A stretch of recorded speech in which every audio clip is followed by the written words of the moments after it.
Ladies and gentlemen, welcome to the Bullpen.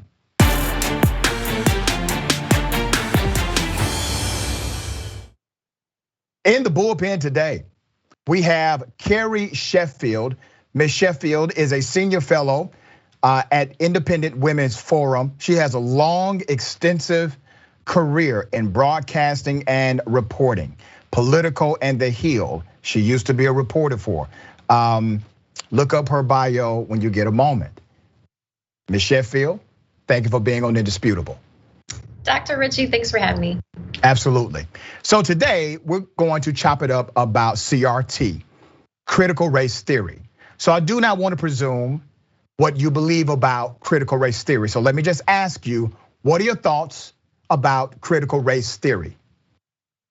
Sure. So I from the very get-go, I just want to say I very much agree that we should teach unvarnished, take no whitewashing of history, truth, honest reconciliation about what our history is in America. And it's true, we have done a horrific job of treating African Americans as slaves. We should not shy away from controversial history by no means. So I want to put that out there first. We need to go over it all, not just slavery, but also Jim Crow, segregation, all of it. My issue, though, is that I think that CRT takes it a step further and then basically rejects Dr. King's wish, rejects the idea that he said that we should look at each other by the content of our character and not by the color of our skin. And so that's where a lot of people, including myself, are pushing back, at least on the way it's being presented in schools today, which is to divide people based on race. That if you're white, you are inherently, no matter what you do, genetically, you are a suppressor. And if you are Black or Latino, or especially Black or any minority, you are inherently oppressed. I just think that that is toxic, and I think it's gonna trap people and it's gonna create a paranoia between the races at a time when we need to be coming together. You know, I really do take offense when people misuse the word and the philosophy of Dr. Martin Luther King Jr. So what you just stated was inaccurate. Dr. King actually believed in the tenets of critical race theory. I will give you an example. Dr. King said that for Black people to gain an economic footing in America, the American government needs to do a massive social program known as universal basic income for Black people only. Why? Because he believed that the issue was no longer the individual racist in America, but in fact the system itself. And the system he was talking about in particular was the system of economy.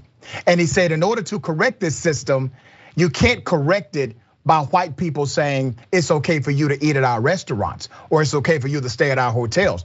You literally have to remedy the problem by way of a system approach. Dr. King also said in an interview with NBC after 1964 that his American dream had actually become an American nightmare. He also said, Ms. Sheffield, that he did not believe white Americans were as racist as they were. His popularity during the era that you're talking about was at 6%. The nonviolent Dr. King that you celebrate today, only 6% of white Americans had a favorable view of him. He talked about the system approach as it relates to the military and how the Vietnam War was a war that sent Black people off, Black children off to be slain when domestically they had no respect at home. So when you take one excerpt from one speech out of context in order to apply it to a macrocosm of his philosophy, it simply doesn't fit. Dr. King believed that many of our challenges in the United States of America could be connected back to a system reality rather than just individual racist people. Well, this is why I love having dialogues, and I appreciate you having me on your program to talk about this because, yeah, I agree we should absolutely debate. Dr. King is one of my heroes. I've read his books. The very last book and I agree, you shouldn't just look at one speech. If you look at the very last book that he wrote, he delved into this question because you said that I am lionizing the peaceful Dr. King. He believed that until his death. He never believed in violence. He never believed in what we're seeing with the rioting and the burning down of predominantly Black neighborhoods by BLM. He rejected that explicitly. In the very last book he wrote before his death, he said that he was suspicious and he was angry and he disagreed. He said, I understand where they're coming from, but it's ultimately flawed. This notion of using violence to achieve your means. He completely rejected it. And that Ms. Sheffield. And so I also want to. Okay, hold on, wait a minute, ma'am. In all due respect, Ms. Sheffield, number one, we're talking about critical race theory, number one. You just started a whole new conversation about protest, then violence that does not connect to critical race theory whatsoever. There's no connector there. But since you want to go down that rabbit hole, I can go down that rabbit hole with you. There is nothing violent. Absolutely, there are many. If you were to ask the BLM rioters, do you support critical race theory?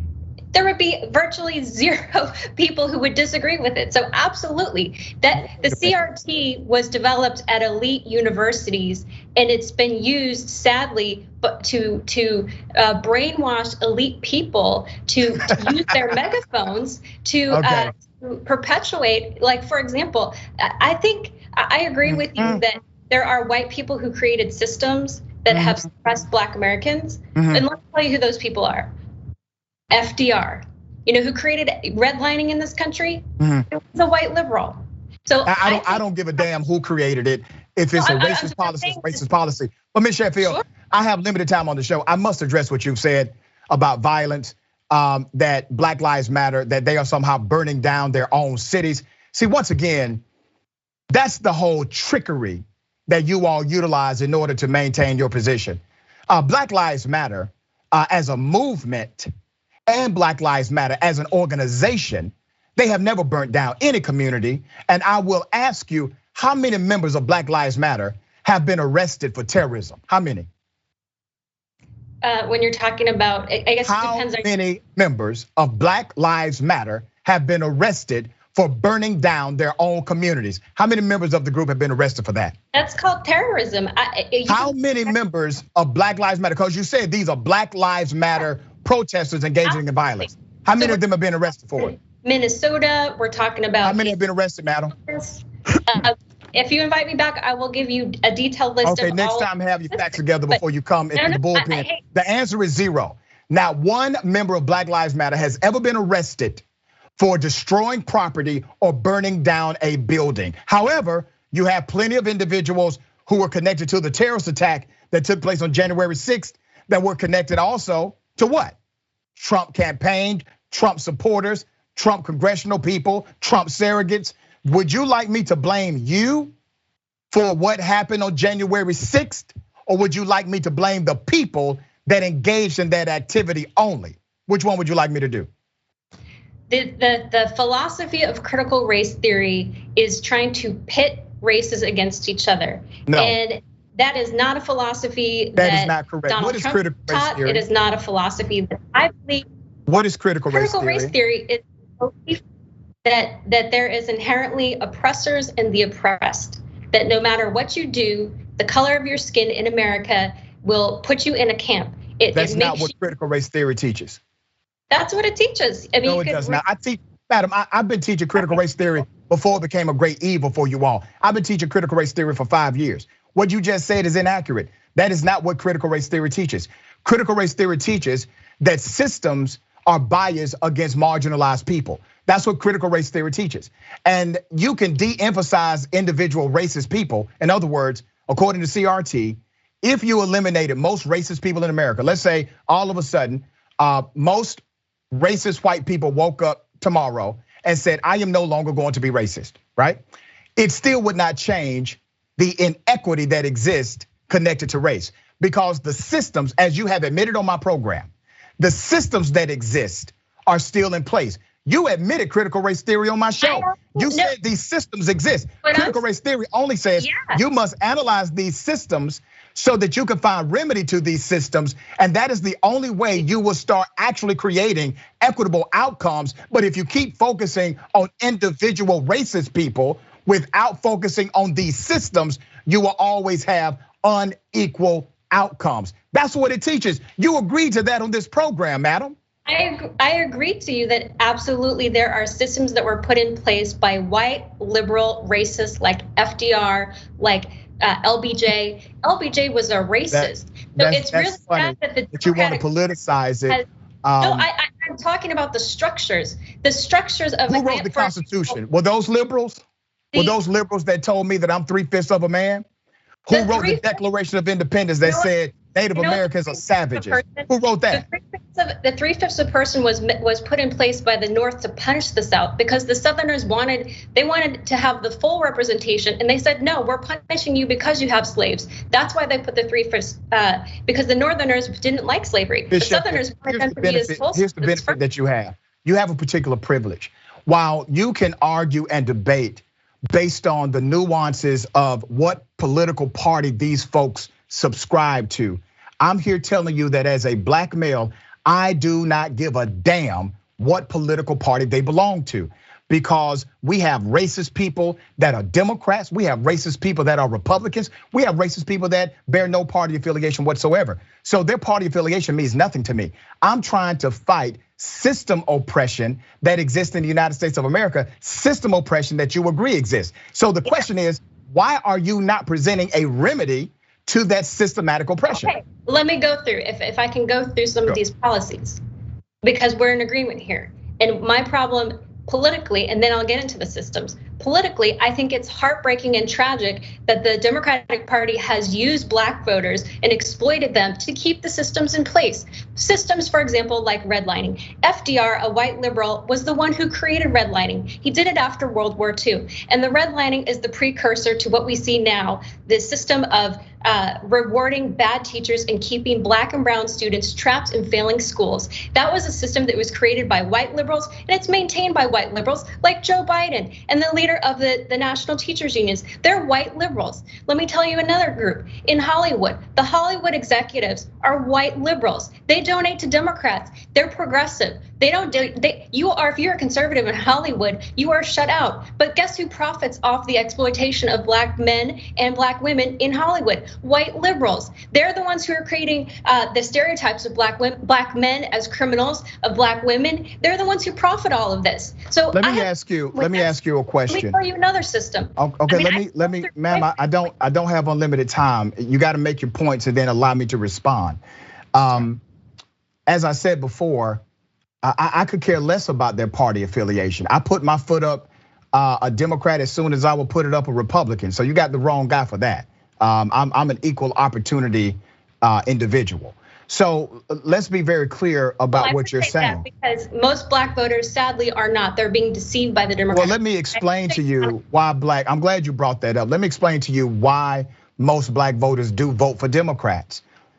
When you take an analysis over the last 30 years of Democratic presidents versus Republican presidents, unemployment decreases significantly under Democratic presidents, and it actually goes up under Republican presidents by 2%. When you look at household median income increases by roughly $1,000 per year under Democratic presidents, and it actually goes the other way, goes in the opposite direction under Republican presidents. Under Democratic presidents, access to higher education increases, more black people go to college, more black people graduate from high school, more black people are able to get involved in trade and skills that are paid for and subsidized through government grants and programs. The question would be, why would black folks not vote for Democrats when they win economically, socially, politically, and educationally under their systems or under their policies? That is the reality. Those are facts that black people historically win under Democratic leadership more so than under Republican leadership. Now, does that mean Democrats do it all correctly? Hell no. No, there are plenty that Democrats should do more of. But I challenge you to name one policy that has changed the outcome of black Americans in the United States of America that currently is being championed by a Republican.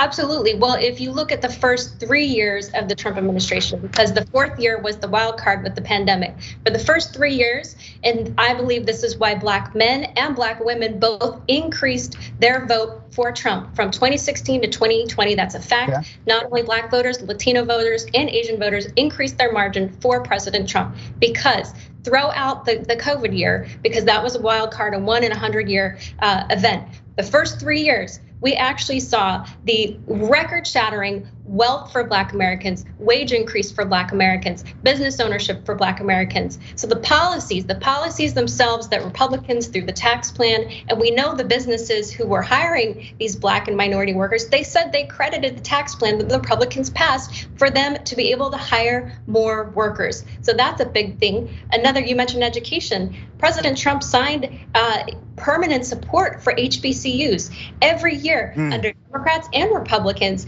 They had to come back and ask for more, but President Trump ensured that that would be in perpetuity in place, that funding that deserves to be in funding. So there's that. And also on the issue of immigration, I spoke to the niece of Martin Luther King, Alveda King. She said that what President Trump was doing on immigration, that it was helping Black workers. He said that she said that protecting our borders, it's a human right. It's a human right for Black US citizens or any US citizen to be protected against illegal workers who are coming in and flooding the market with illegal labor that's suppressing the wages. Allow me to respond. I will tackle the HBCU comment first. I'm a graduate of an HBCU. I lecture at an HBCU. You're incorrect about what Donald Trump actually did to impact HBCUs. Now, I will also say, to qualify my content, I will also say that President Barack Obama was no friend to HBCUs in comparison. All right, I will say that clearly, and I said it during his administration. What Donald Trump did was de facto defund HBCUs. He signed a proclamation that never got funded because he never fought for it in the budget. It never increased the overall budget of HBCUs. He then defunded HBCUs by proposing from the White House budget the elimination of something called the Federal TRIO program. Many people did not pick up on this because a lot of folks don't know what the Federal TRIO program is. The Federal TRIO program is a federal subsidy for what's called educational talent search and Upward Bound. Those programs are utilized in communities, primarily urban communities, where you have individuals who are trying to become first-time college students in their families.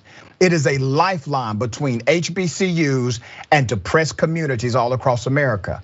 He proposed to defund that program every single time, eliminating and reducing significantly the budget for HBCUs for that particular federal grant. That is a fact. Let me go to the employment issue. You talk about massive employment. The truth is the employment trajectory was moving in the right direction under President Barack Obama. And under President Barack Obama, you had more employment. It was a history record-setting employment increase under President Barack Obama, and Donald Trump maintained the numbers, but then something happened in the job market.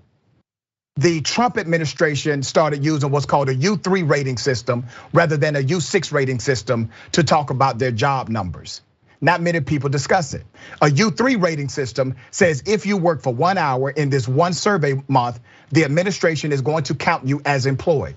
A U6 rating system provides context to those numbers and says, if you work 1 hour, we're not saying you're employed, we're counting that as 1 hour of contract work. The U6 rating system contextualizes the data so that you know who has a seasonal job, who has a job that pays the bills, or who has a job that is a contract job that really they're not working any hours. But they did a trickaroo. They used a U3 rating system and then decided to proclaim that they were somehow fixing the jobs economy, and they were not. Here's the other reality under Donald Trump. More Black people were having to work multiple jobs in order to make ends meet. In addition to that, household median income fell under Donald Trump, and also home ownership with African Americans fell under the presidency of Donald Trump. And black people started to make less per dollar than their white counterparts for the same job with similar background and experience because the DOJ refused to prosecute open discrimination at major companies all across the country. So now you have black folks that were making up to 80% on the dollar of their white counterparts. It dropped down dramatically because of the DOJ's policy. So that's not a win for black people, but it is the way that Trump used it in order to promote his numbers. Third, let's talk about immigration. I'm glad you brought up immigration.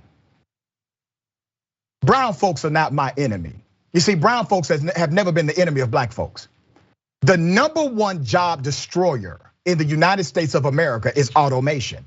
Automation is the number one job destroyer. But we don't talk about automation. We talk about poor immigrants. Well, explain this to me, Ms. Sheffield. Explain this to me. The same federal law that says it is against the law to work undocumented in the United States. That same federal law has a subsection that says it's against the law to hire them. So why do I see 600 brown workers being arrested at a warehouse, but I don't see the CEO being taken away in handcuffs? I don't see the hiring manager being taken away in handcuffs. I don't see the HR director being taken away in handcuffs. Why is it that I'm only seeing the people who are doing the daily labor being taken away in handcuffs when it's a violation of the same federal law? Hey, I'm with you. These employers should not be hiring them, and they should be punished to the full extent. You and I are very much in agreement with that, absolutely. And the other issue, and I really appreciate that we're responding and we're having a dialogue about substance, because this doesn't happen. So I just want to thank you. So, but in terms of, like I said, go to the HBCU presidents themselves. There was statement after statement. And so yes, there might be some specific issues that you took that deserve attention, but overall that you heard from the leaders themselves, they were very grateful. And also the voters themselves, again, don't take my word for it. Look at the Black and Latino and Asian voters who voted for Trump at higher numbers than before, in record levels for the GOP. And look, it's nothing to write home about for the GOP. They have a lot more work to do, but I want to talk about a few other policies. That includes criminal justice reform, the First Step Act, that over 90% Well, let's do this. I'm running out of time, but I do need to point out that Mitt Romney got more black votes than Donald Trump. So you can't just say, oh, Trump magically had more black people. No, Trump got a higher percentage both in 16 and 20 than Romney. I checked the date on that. Yeah, say that again. I wrote about this for CNN and other places. Romney only got 5% in 12, and I believe it was 6% for. It was definitely higher for Trump in 16. So you're saying went up? Okay, so Biden. I'm sorry, not Biden, but Romney got 5% from black folks, and you're saying Trump got 6% from black people. Yeah, again, it's not things to write home about. All right, I'll check it. Yeah, but go ahead. We got 2 minutes. I want you to have the final word. Go ahead. Thanks, Doctor. Well, so as I was saying, it's not just the other issues we're talking about, the campus assault reform. So Obama put in these things that denied due process when anyone on a college campus is accused of sexual assault. And Trump said, we're not gonna let that happen. And the number one benefactor, according to a study of what Trump did on college campuses for people who are accused of sexual assault, it benefited young black men to allow them to have justice brought to them, because it's sort of the similar. I had one leader tell me that what was happening on college campuses, they ended up targeting young black men. It was like a Jim Crow era type. All right, policy. we have 1 minute. Ms. Sheffield, can you explain to me quickly why the Trump administration decided to defund reentry programs, halfway houses, and took away the Pell Grant program inside of prisons that absolutely helped individuals not engage in recidivism after release? Well, I'd have to look at the specific details of that. I do know overall that recidivism and the First Step Act, and looking at what Trump did and his people, Jerron Smith, who's a friend of mine there, he worked with groups all over the spectrum. He worked with my friends with a number of civil rights organizations, and Jones. They were for this. So I'd have to look at the specifics of what you're talking about, but I do know. And that's fair. That it was something that was very much supported by many leaders on both sides of the aisle. Absolutely. And I wish they would have completed it by making sure the other variables, the wraparound services were in place as well. You can't take one step forward and then take 10 steps back on the policy and tell me it's a good thing. 0.02%, less than 1% of the black population was impacted by the First Step Act. That's just to provide some context. Ms. Sheffield, it's been a pleasure to have you on Indisputable. Thank you. Thank you.